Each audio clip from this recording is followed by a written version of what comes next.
मुस्ताबाद में एक बिल्डिंग क्या गिरी कि गरीबों पर एक और नई मुसीबत आ गई। वो गरीब जो पूरी ज़िंदगी की दौलत लगाकर कमाई लगाकर फ्लैट खरीद कर अपना घर बनाने का सपना देख रहे थे, वो अब बेघर हो गए हैं। हम मालूम रहे कि एमसीडी बिना किसी नोटिस के लगातार मुस्ताबाद में बिल्डिंगें तोड़ रही है। देख सकते हैं ये 20 गज की ज़मीन पर एक बिल्डिंग है 6 मंजिला, और 6 की 6 मंजिल गिरा दी है, जबकि पहले कहना था कि 5वीं और 6ठी मंजिल ही तोड़ी जाएगी।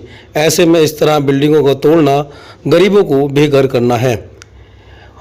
एक और बड़ी बात है कि नोटिस देने के 24 घंटे बाद ही बिल्डिंग तोड़ दी जाती है, वो भी पूरी की पूरी बिना नोटिस के, बिना किसी लिखित के आदेश के। ऐसा किया जा रहा है क्योंकि लोगों से बातचीत की उन्होंने बताया कि हमें कोई आदेश दिखाने को तैयार नहीं है। कई बार रात को ही 12-12, 1-1 बजे नोटिस लगा रहे हैं और मकान खाली करा रहे हैं। ये बड़ा अजीब माहौल है और लोगों को बिल्डिंगें तोड़ी जा रही हैं। अब तक मुस्ताबाद में 15 से 20 बिल्डिंगें तोड़ी जा चुकी हैं। विधायक, निगम पार्षद इस पर कोई भी जवाब देने को तैयार नहीं है। ऐसे में बताया जा रहा है कि मुस्ताबाद में 1000 से ज़्यादा बिल्डिंगें बुक हैं, उन पर कंप्लेंट और शिकायत है। अगर सारी बिल्डिंगें टूटें तो क्या हाल होगा।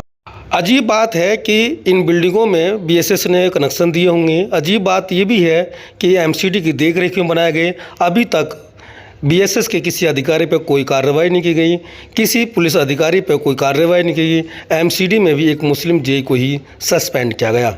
ऐसे में जिन अधिकारियों ने माल खाया इन बिल्डिंग बनाने पर, जिनकी देखरेख में बिल्डिंगें बनी हैं, उनके ऊपर सरकार की निगाह क्यों नहीं है।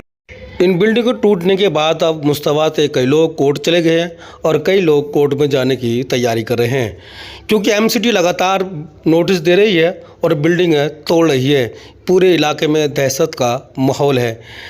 एमसीडी के अधिकारी को ये बताने की तैयारी नहीं है कि जिन गरीबों ने ये फ्लैट खरीदे हैं वो कहाँ जाएंगे, क्योंकि बिल्डर तो मकान बनाकर चले गए। ऐसे में जिन लोगों ने पूरी ज़िंदगी कमाई इन फ्लैट में लगा दी, उनका क्या होगा। क्या एमसीडी उसकी भरपाई करेगी, दिल्ली पुलिस भरपाई करेगी, या यहाँ के निगम पार्षद और विधायक भरपाई कर पाएंगे। कोई भी जिम्मेदारी लेने को तैयार नहीं है। अब जिन गरीबों ने फ्लैट खरीदे थे वो कहाँ जाएंगे, ये बड़ी बात है। हालांकि यहाँ के समाजसेवी और कुछ छुटभैया नेता भी इस पर चिंतन कर रहे हैं, और लेकिन कोई भी सामने को आने को तैयार नहीं है।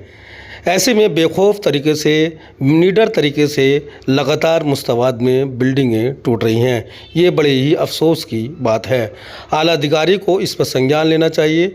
इलाके के विधायक और जिन लोगों ने यहाँ से सियासत करते हैं उनको भी ध्यान नहीं देना चाहिए। खासकर विपक्ष पर इसको काम करना चाहिए। दिल्ली से शमशाद अली मसूदी की ये